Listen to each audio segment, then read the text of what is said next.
जय भीम, जय भारत, जय संविधान, नमो बुद्धाय। मैं Rohit Chauhan, singer anchor, Ambedkar nation को शुभकामनाएं देता हूं कि अंबेडकर नेशन ने बहुजन मूल निवासी, वंचित और महिलाओं की आवाज़ उठाने का बीड़ा उठाया है।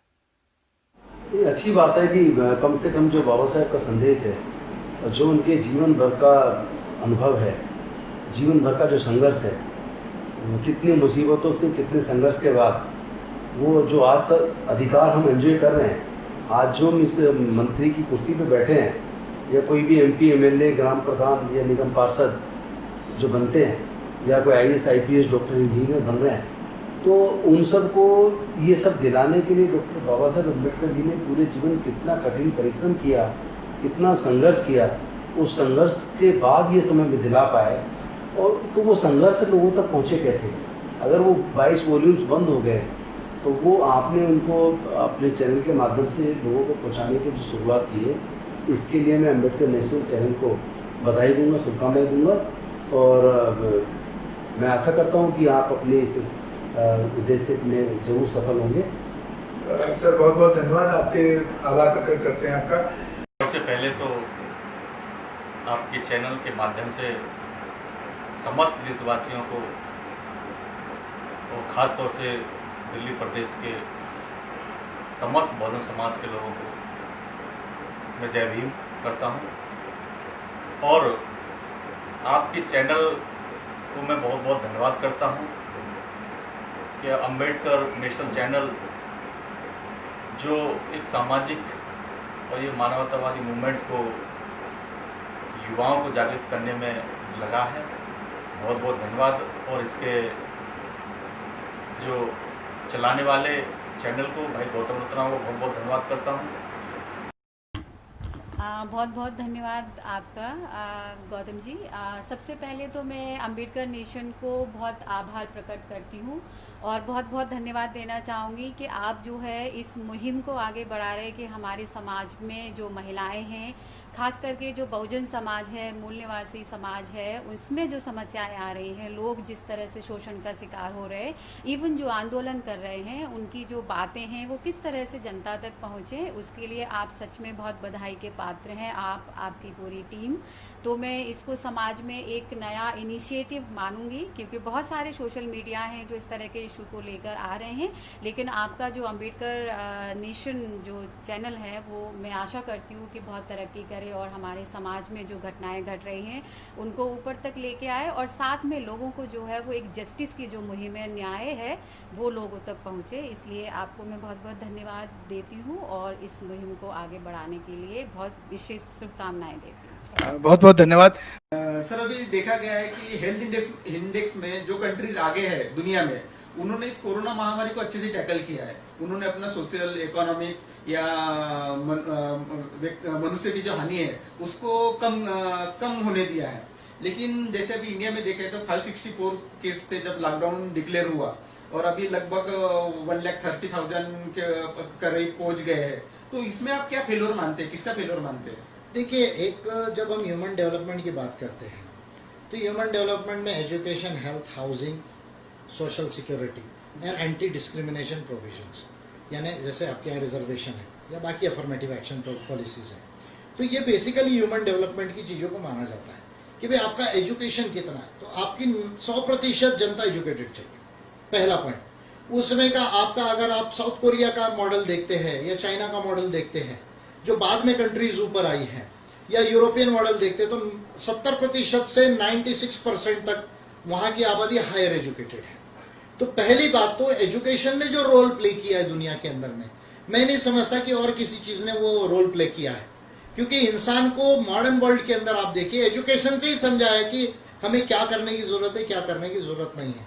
तो आपका एजुकेशन जो है वो पर्टिकुलरली हायर एजुकेशन जितना ज्यादा होगा, उतना आपका जो सिटीजन है वो समझदार होगा कि उसको क्या करने की जरूरत है, क्या करने की जरूरत नहीं है।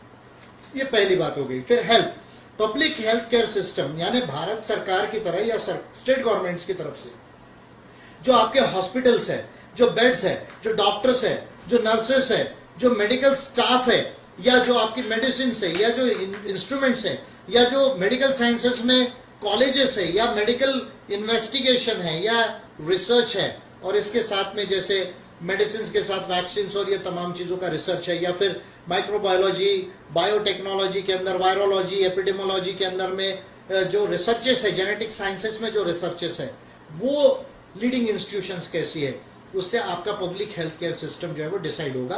और ऑफकोर्स इसमें प्राइवेट सेक्टर की कोई भूमिका हो सकती है, उसको निगेट नहीं करना चाहिए।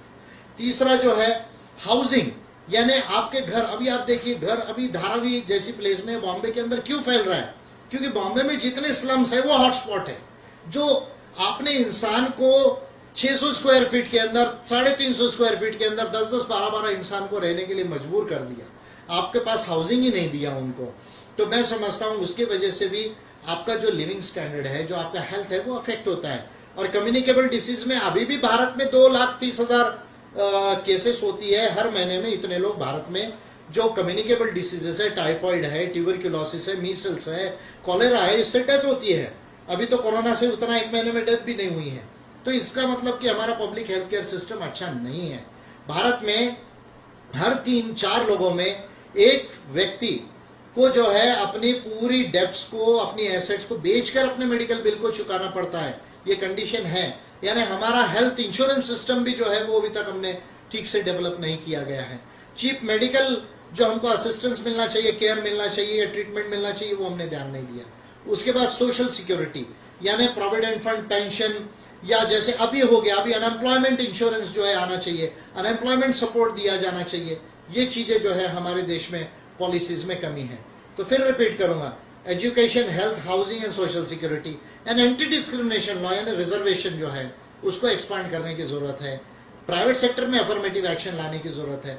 ये अगर 5 पॉलिसीज अगर हो तो आपका ओवरऑल ह्यूमन डेवलपमेंट अच्छा होगा। जिस कंट्री का ह्यूमन डेवलपमेंट अच्छा होगा वो कंट्री जो है इफेक्टिव वे में किसी भी चैलेंज को टैकल कर सकती है। केवल एपिडेमिक या पैंडेमिक कोई नहीं, किसी और चैलेंज को भी वो अच्छे से जो है वो टैकल कर सकती है। और इसलिए हम देख रहे हैं साउथ कोरिया जैसा देश जो है एशिया में है, चाइना खुद है जहां से ये इमर्ज हुआ, उन्होंने ज्यादा अच्छे से इसको टैकल कर लिया। ताइवान जैसी जो छोटी कंट्री है, थाईलैंड है, ये जो है अच्छे से टैकल कर रही है। और यूरोप की कंट्रीज में भी इतना फैटेलिटी आने के बाद भी वो इसको अच्छा टैकल कर ले रही है।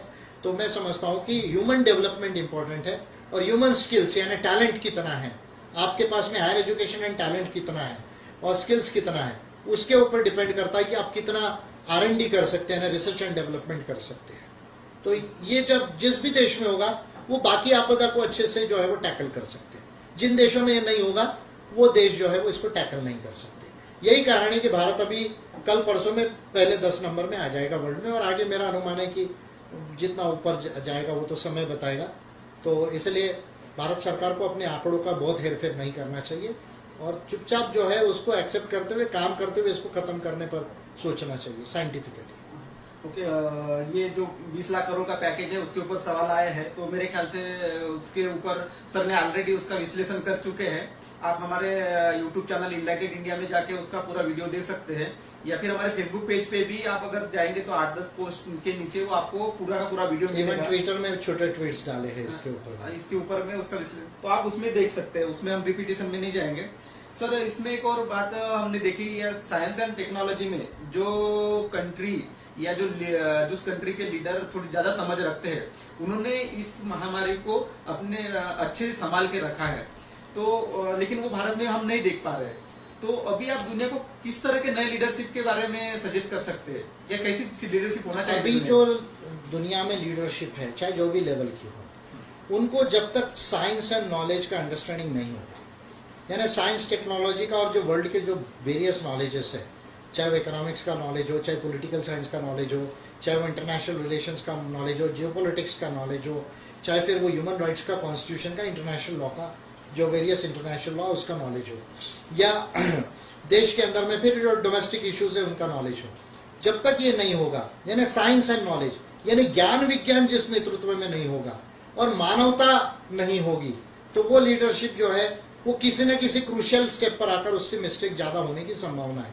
और यही कारण है कि डोनाल्ड ट्रंप जो दुनिया का सबसे लीडिंग कंट्री है, जिस कंट्री में ऐसी कोई बात नहीं है कि जो उनको समझ नहीं है, लेकिन उसके लीडर ने इसके साथ जोक किया, उसको इसकी समझ कम है और उसमें अपनी डोमेस्टिक इलेक्शन ईयर में वो ये तमाम जो है नमस्ते ट्रम्प करने अहमदाबाद आकर ये काम करते रहे, तो हम देख रहे हैं कि उसको भुगतना पड़ा। अमेरिका को वो जो है फैटेलिटी रेशियो ज्यादा है।